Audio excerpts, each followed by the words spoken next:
I'm Sandy Eller here for VIN News at the New City Courthouse for an exclusive interview with Rockland County District Attorney Thomas Zugibe, now serving his second term seeking justice for the over 320,000 residents who call Rockland County home. While Rockland may be the smallest county in New York State by area, nearly one-third of its residents are Jewish, giving it the largest Jewish population per capita of any county in America. Prior to your election in 2007, you said it had been your lifelong ambition to be the district attorney of Rockland County. What made you aspire to take on this office? Well, I started my career as a prosecutor with the Attorney General's office. And in 1981, I became an assistant DA in Rockland County, where I achieved the rank of executive assistant, prosecuting some of the most serious cases in Rockland County, including murder cases, all types of drug cases, and what have you. And it was in my blood. When I left, I left the office in 1987 because I had a family and I needed to make more money, basically. But at the same time, when I did leave the office, I became a judge. And I served as a judge in my village for almost 20 years while I was away from the DA's office.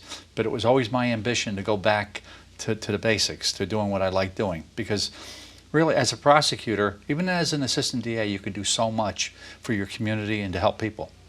As DA, as the elected DA, it's amazing what you can do to make people's lives better in Rockland County by being in that position. We've done that. One of your initiatives as district attorney has been to build close relationships between your office and the local law enforcement in the many villages all around the county. How difficult was this to do given the very diverse population in Rockland County? It's actually far more than that. When I came into office, I converted our office to what I call community prosecution. And it means different things in different parts of the country. But our version was a total change in philosophy about what our role is as DA. In the past, DAs were simply reactionary. They waited for crime to happen, and then they took the cases to court and prosecuted.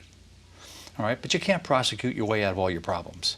And we recognize the fact that we have to be far more involved in those items that make people feel unsafe in their own communities. And we have to get very involved in crime prevention so that young kids aren't just finding their way into the system, being prosecuted, being saddled with criminal convictions for life and all kind of other problems, and then trying to become part of society. It just doesn't work.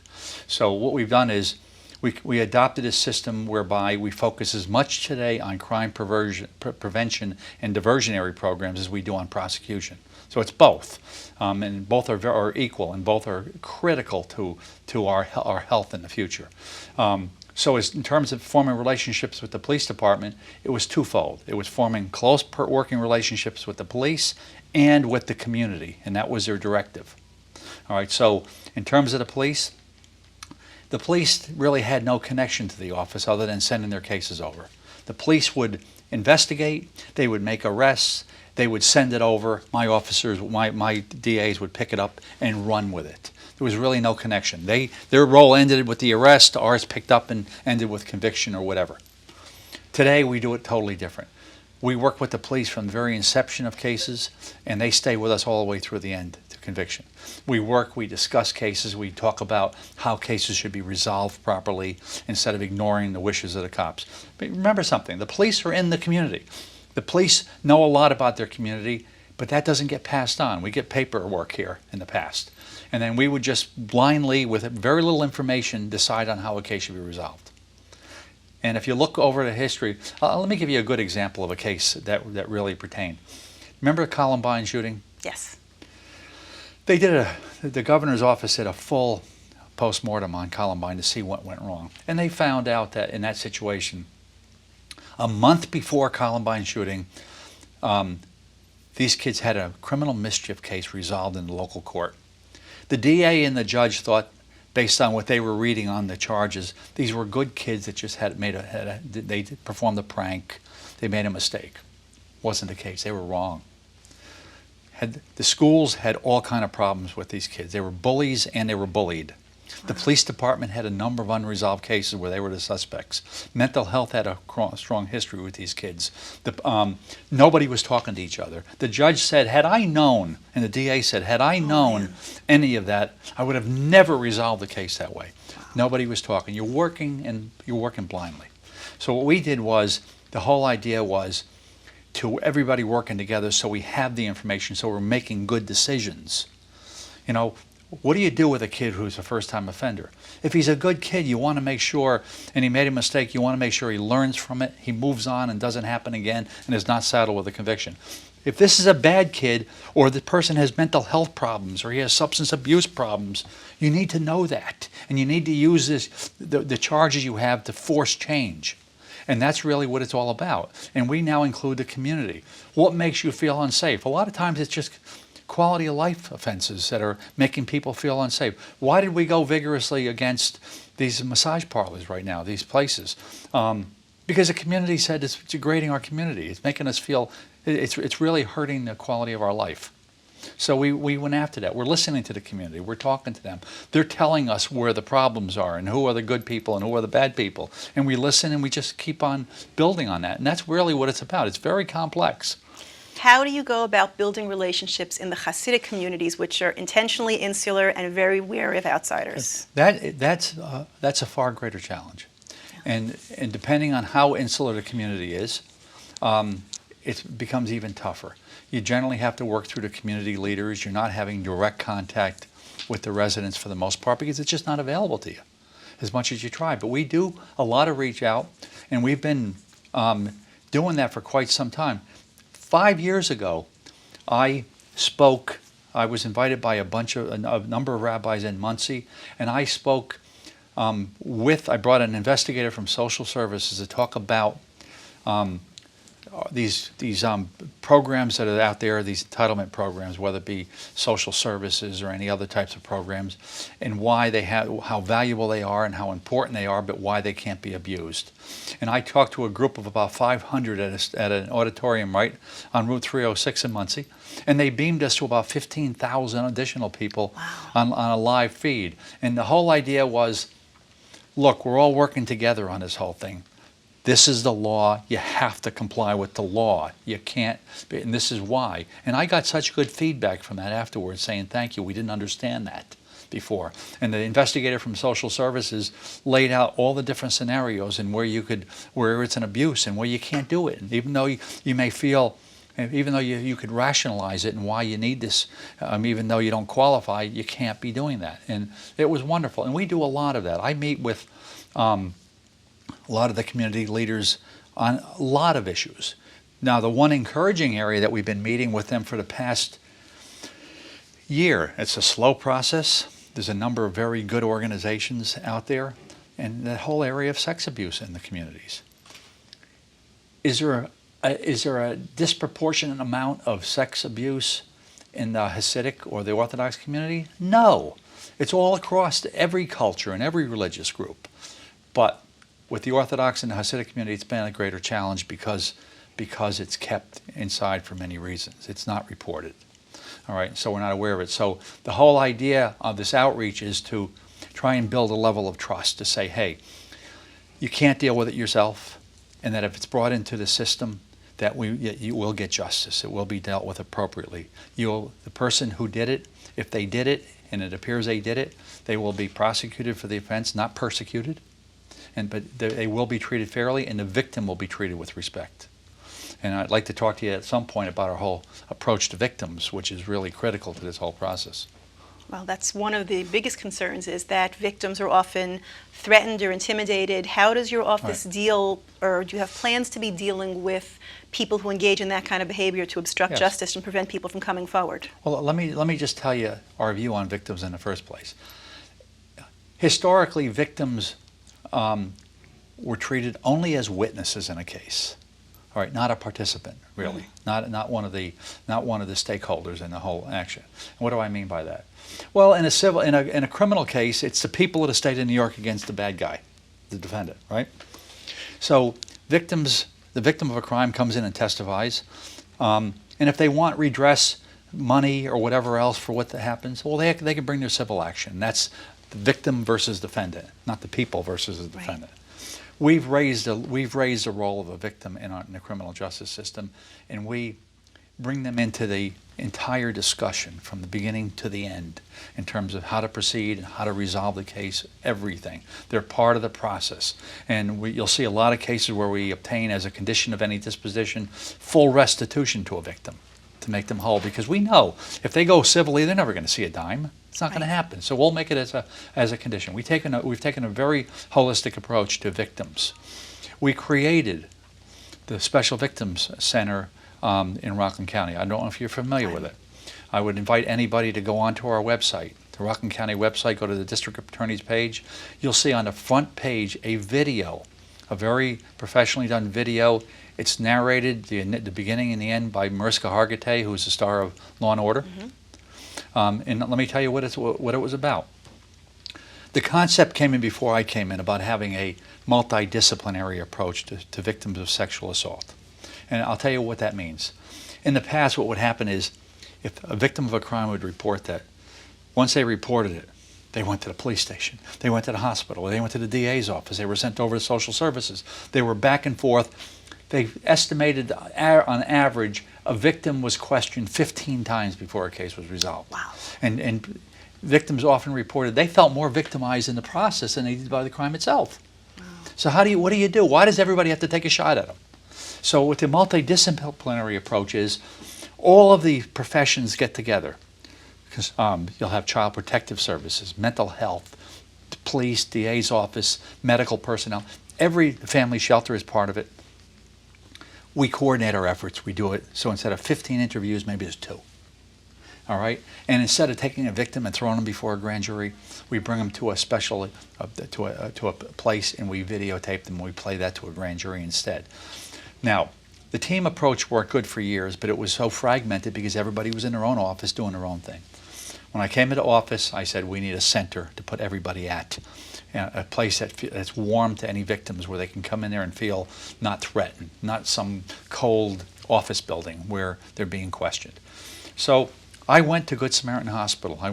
I drove around with my investigator, my special victims investigator, and we found this old, dilapidated warehouse behind Good Samaritan Hospital. They were using it for the storage of old x-rays. It was 3,000 square foot of space. Oh, wow. And I went to the hospital administration and I said, we really need that building. Can you donate it to Rockland County on a long-term lease for free?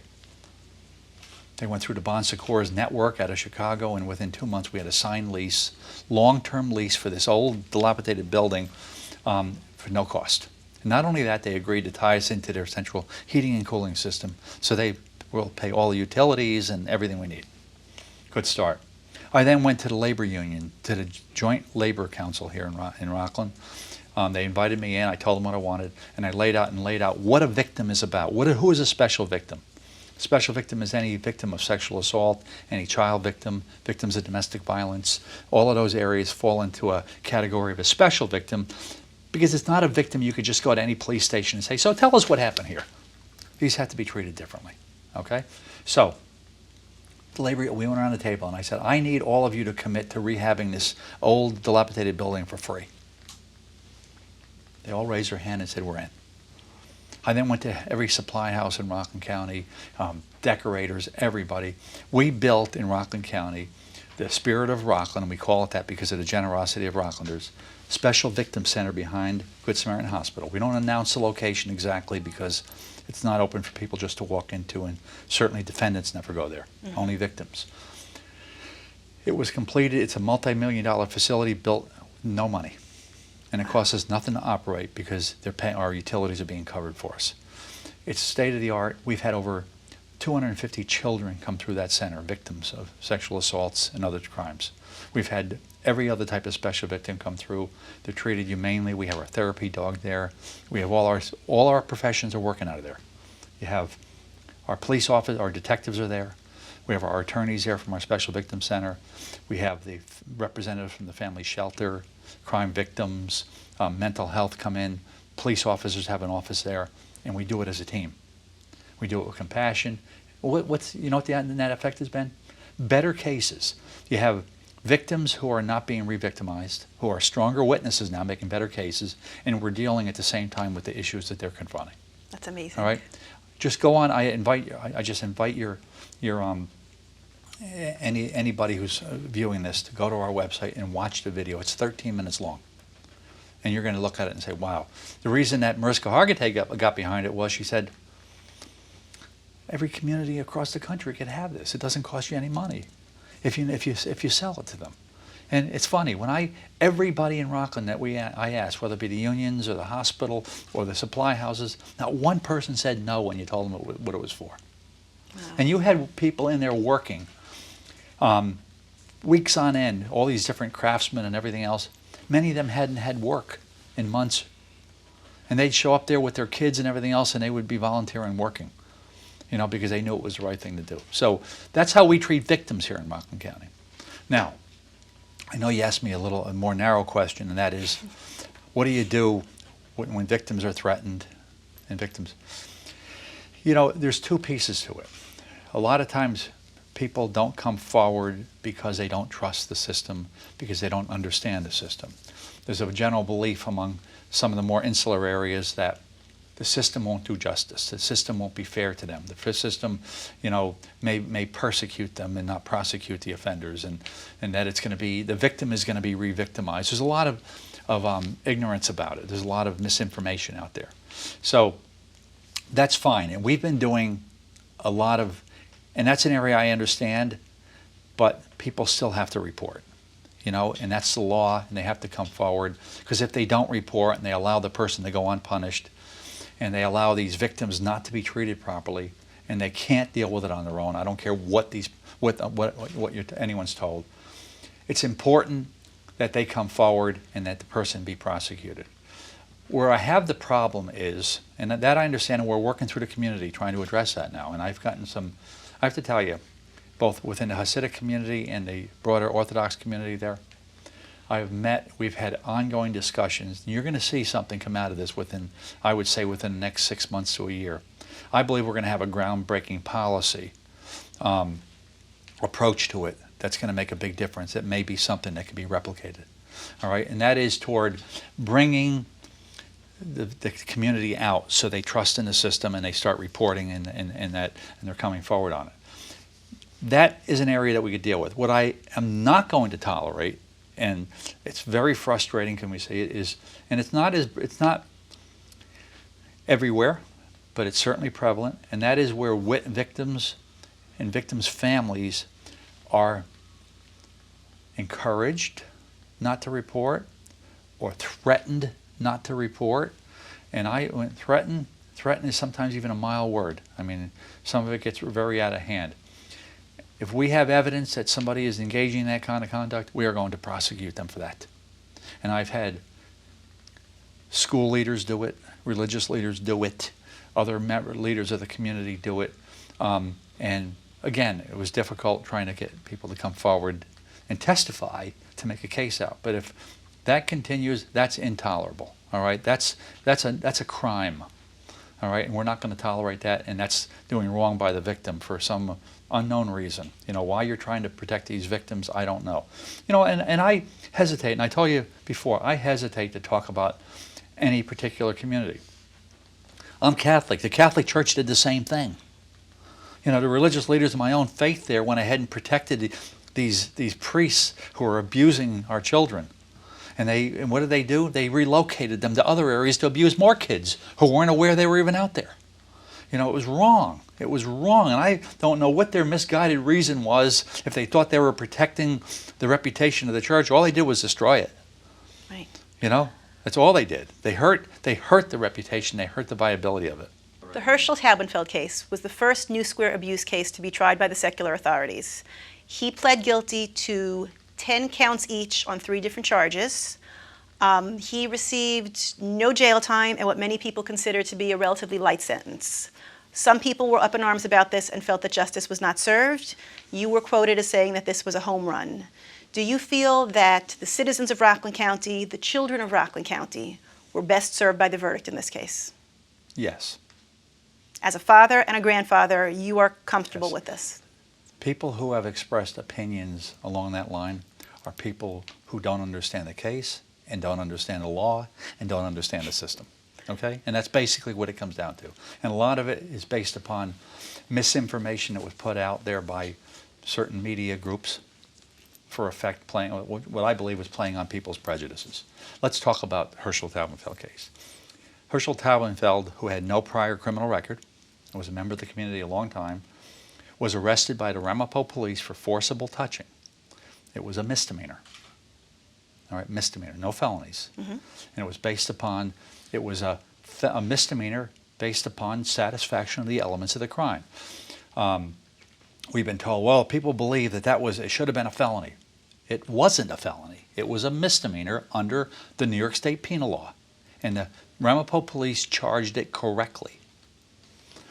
The case, therefore, remained in New Square because if it was a felony, it would have come here to county court.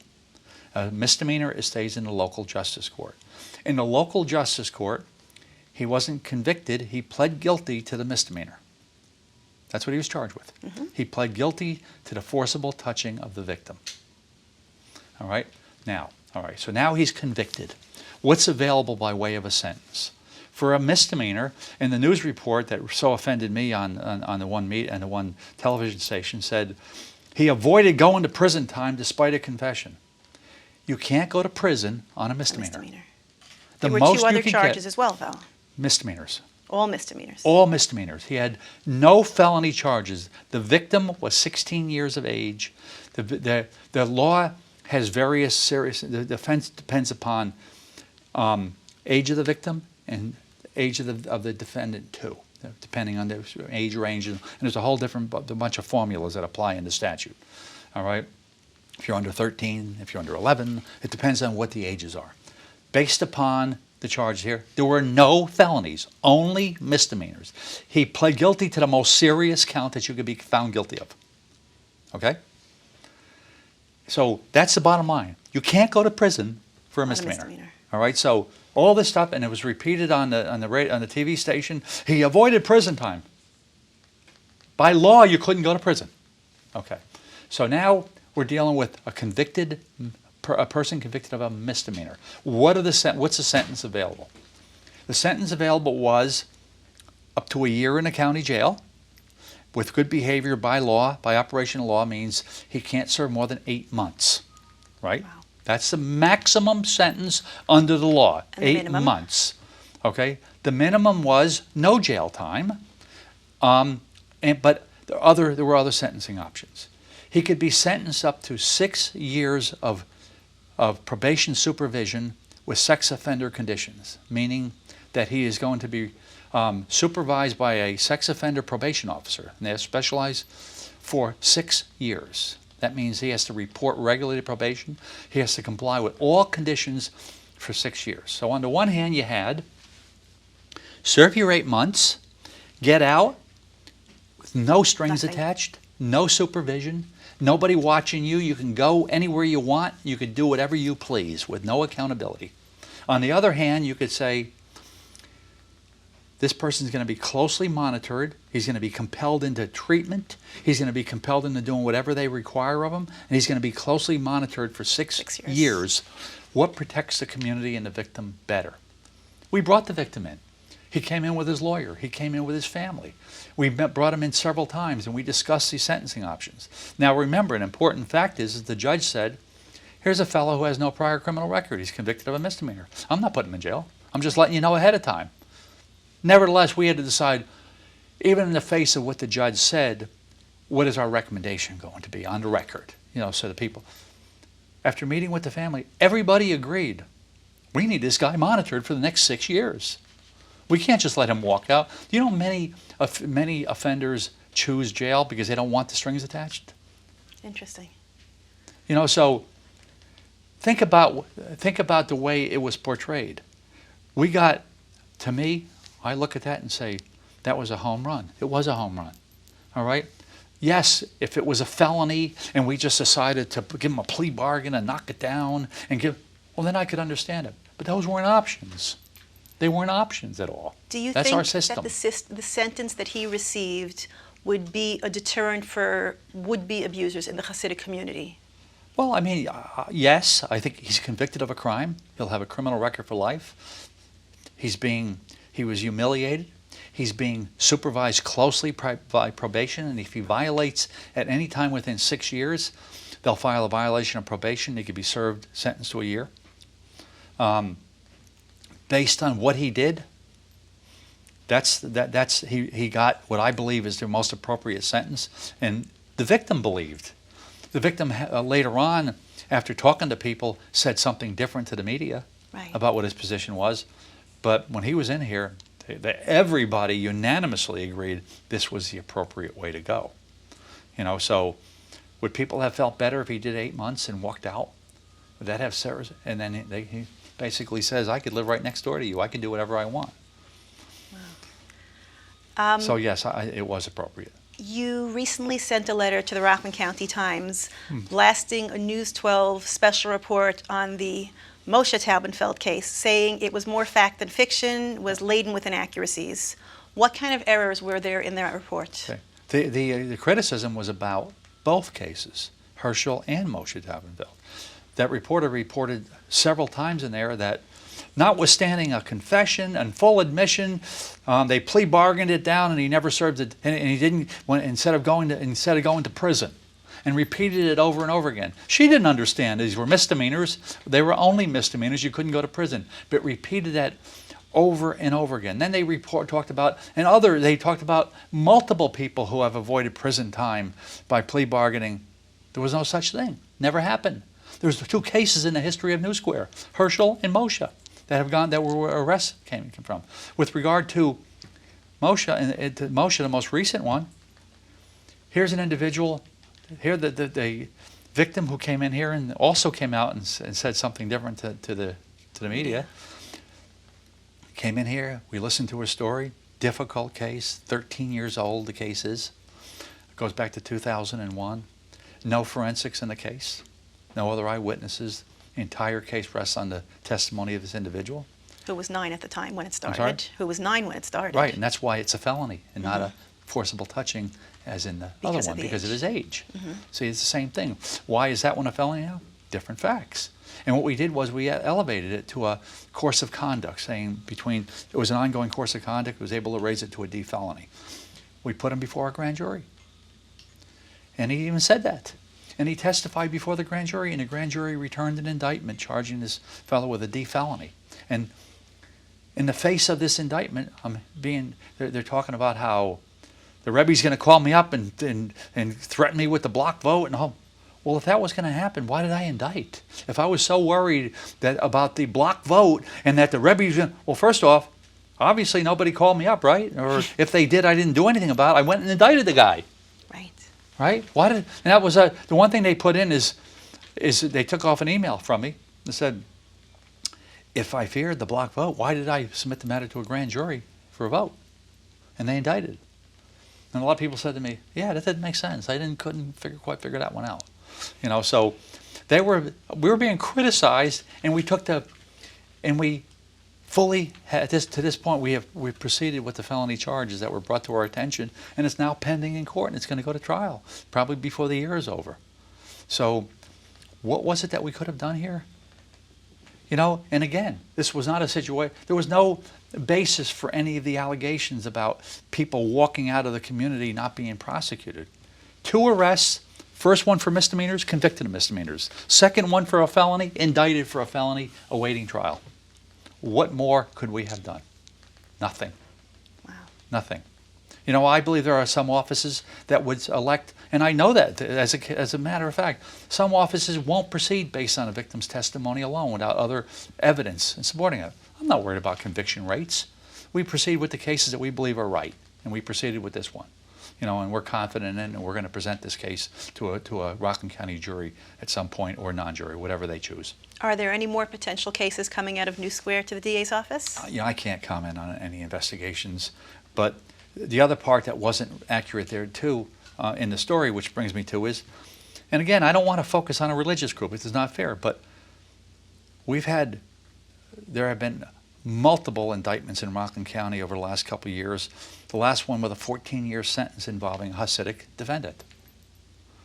Okay? Wow. These are the first 2 out of New Square. Not the first 2 with Hasidic defendants. But again, am I somehow commenting that somehow the Hasidics are committing more sex offenses? No, they're not. They're not. It's pervasive around the county in every ethnic and cultural group and religious group. It's out there. But again, we're starting to see more activity.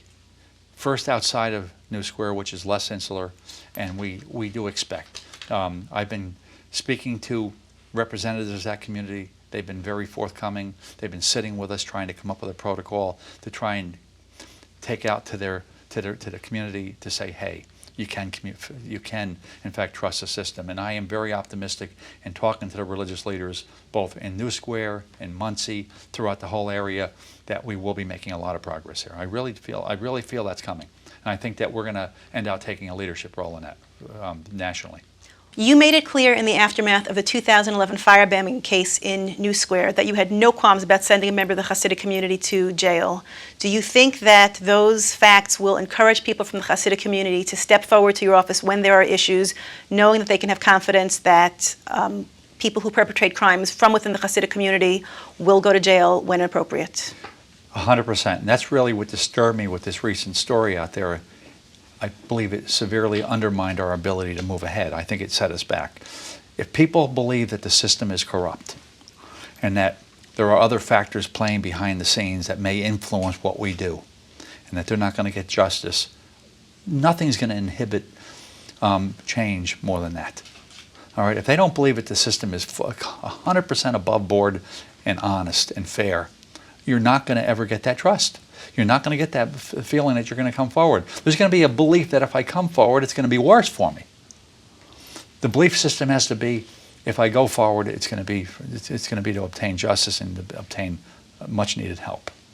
And that's really what we intend on doing, is to send that message. And it's important to suggest somehow, if people believe that, and that's when the media goes ahead and sends that message out that perhaps the system is corrupt, that's just so detrimental to our efforts. Okay. In closing, is there anything as district attorney you'd like to say to the Hasidic community, messages they should hear, anything you'd like to share?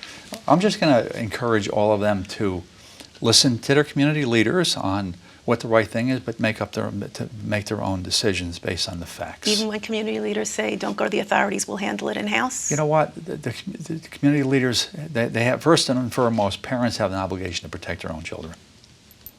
You know, and when it comes to your own children, you have to do what's best for your own children, and that comes first.